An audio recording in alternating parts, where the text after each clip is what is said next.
Bienvenidos a este nuevo encuentro donde vamos a hablar de un tema muy sensible en la universidad. ¿Nunca te pasó que sentís que estudiaste mucho y no aprobaste o el resultado que obtuviste no era el que esperabas? Bueno, quédate, porque hoy vamos a hablar de eso. Bueno, para empezar a buscar respuestas, me gustaría proponerte que a este problema lo miremos desde tres variables diferentes. Una de ellas es la forma en que me organizo y la forma en que administro mi tiempo pensando en el examen. Otra de las variables es la forma en que trabajo la autorregulación y mis estrategias de aprendizaje. Y otra cosa podría ser mi mundo emocional. En la primera de las variables vamos a hablar de la cuestión del tiempo. Muchas veces nos enfrentamos a un examen y lo que hacemos es dejar todo para el último, empezar a estudiar a última hora, encerrarnos una semana y desaparecer del mundo para llegar al examen, suspender las comidas, suspender los amigos, suspender las salidas, suspender el gym. Bueno, ya te cuento que eso no es una buena idea, pero es un error común. No en todas las carreras pasa lo mismo, no todas las facultades tienen las mismas demandas a nivel del tiempo, pero todas las carreras universitarias nos exigen estudio constante, porque una cosa es aprender y otra cosa es aprobar. Sería bueno, ya que nos estamos profesionalizando, que hagamos las dos cosas, que aprendamos y que aprobemos. Porque cuando uno estudia mucho a último momento, esto lo he visto mucho en las carreras de ciencias sociales, derecho, etcétera, humanidades. Claro, uno se puede encerrar con un autor durante 2 o 3 días y hacer un mega resumen y hablar con el autor y después ir a probar. El tema es que el residuo que queda es muy pobre. Después normalmente lo que el estudiante siente es que no le quedó nada, no se acuerda de nada. De hecho, a veces preparamos prácticos, trabajos, entregas, de una manera tan febril que si lo encontramos al trabajo tiempo después, no recordamos ni que nosotros mismos lo hicimos. Estamos como en una especie de trance donde podemos lograr aprobar, pero el aprendizaje es muy pobre. Entonces, unas carreras más que otras, unas asignaturas más que otras, nos piden un trabajo constante, una elaboración, una reelaboración, un ir y volver. Un ir y volver con el tema de los conceptos, de los aprendizajes. El tema de manejar el tiempo de una manera lógica y razonable y realista, ¿no? A veces yo veo planificaciones de estudio donde parece que no sé, a las 8 estoy estudiando, a las 12 estoy en clase, a las 3 estoy... Y no hay ni siquiera un tiempo de descanso, eso no se puede cumplir. Es un plan hecho para la tribuna, digamos, pero no es un plan para uno. Los planes tienen que ser una herramienta en donde yo me apoyo, no me tiene que ahogar. Cuando preparo un examen, un parcial o un final, tengo que ser consciente de cuánto tiempo tengo para ese parcial o para ese examen y saber cuánto tiempo le voy a dedicar, hacer un plan. Si entran 3 unidades, bueno, ¿cuándo voy a estudiar esas 3 unidades? Esto es como parte del proceso, ¿no? Entonces esto es clave. Empezar a tiempo, no subestimar el examen, no contarme la historia de que tengo tiempo, todavía falta mucho, porque eso después va a generar que deje mucho para el final y al final me ponga mucho las pilas y haga un gran esfuerzo,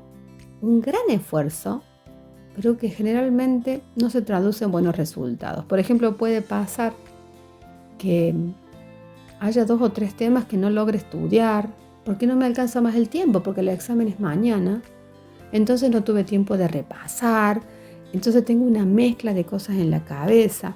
Seguramente cuando vaya al examen, esta confusión se va a notar.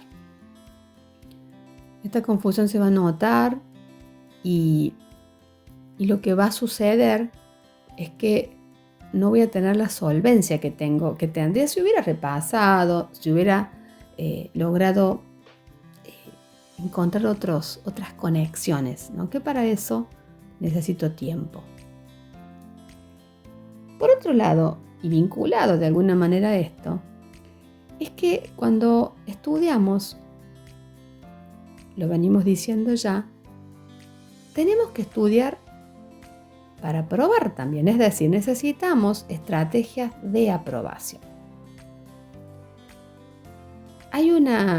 Vamos a decir que esto apela más a la inteligencia emocional que la inteligencia cognitiva, científica, matemática, o como sea que creamos la inteligencia, ¿no?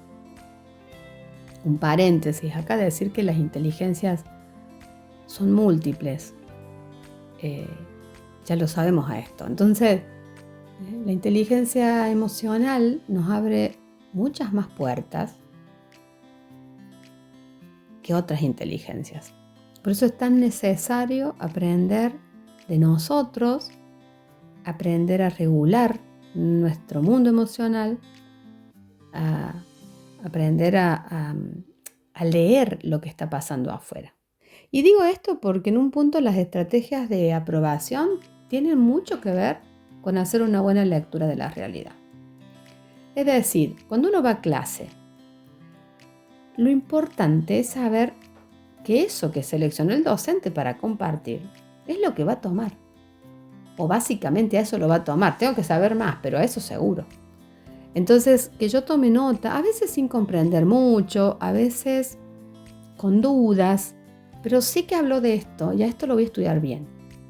Entonces, en mi tiempo de estudio, me apoyo en mis notas de clases, me apoyo en eso que seleccionó el docente. Porque de lo vasta que puede ser una materia, ese docente, esa cátedra, eligió esas temáticas, esos ejes. Y si yo logro ir por ahí, tengo muchas más chances de aprobar que si estudio a tontas y a locas todo el libro, por ejemplo. Entonces, a veces los estudiantes se pasan horas y días haciendo grandes resúmenes de todo el libro, queriendo saber todos los detalles de todas las cosas, y se les escapa lo esencial, quizás, lo importante, establecer una jerarquía, establecer una centralidad de lo que ese docente está dando y eventualmente va a evaluar.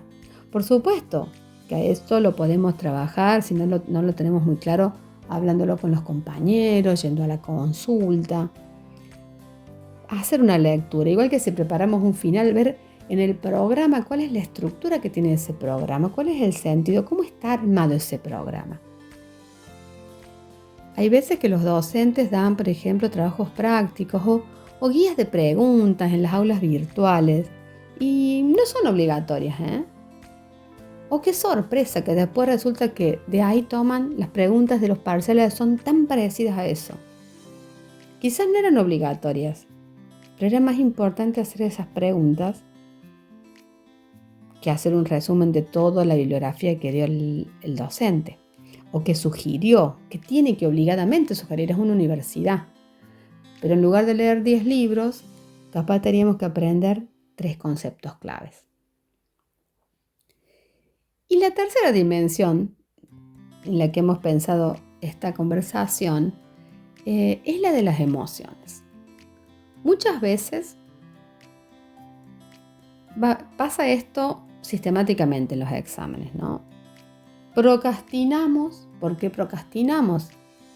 No porque seamos vagos, procrastinamos porque nos aterra pensar que no vamos a poder comprender un tema difícil. Entonces los dejo para el último, después lo voy a ver bien, a ese tema lo tengo que agarrar con calma, al final no lo estudio nunca. Bueno, ahora lo aprendo así porque en realidad no sé, no, es ir a lo central, no procrastinar, ¿no? Pero bueno, la procrastinación claramente está radicada y nace y existe porque hay un mundo emocional. El mundo de la evitación, de evitar lo que me da miedo, lo que no sé, lo que es difícil. Hay también una cuestión de miedo a rendir, que lo vamos a trabajar en otro encuentro porque se merece una conversación en sí misma, pero muchas veces no aprobamos por eso, porque nos bloqueamos, nos boicoteamos. A veces evitamos ir al examen y otras veces vamos, pero el resultado que logramos es pobre. Por ejemplo, cuando hemos aprendido cosas mecánicamente, por más que haya hecho 25 ejercicios, si yo no los razoné, probablemente me cambien algo y me vaya mal. O cuando me piden un examen a libro abierto, de los más difíciles que hay, porque yo tengo que manejar muy bien los conceptos, no me van a preguntar nada que esté en el libro. Entonces tengo que tenerlos disponibles. Tener miedo a fallar, tener miedo a quedarme libre, ponernos presiones como esta vez la tengo que aprobar sí o sí, tenerle miedo al docente, tener miedo a fallar a los padres, a la familia, tener culpa por no estudiar,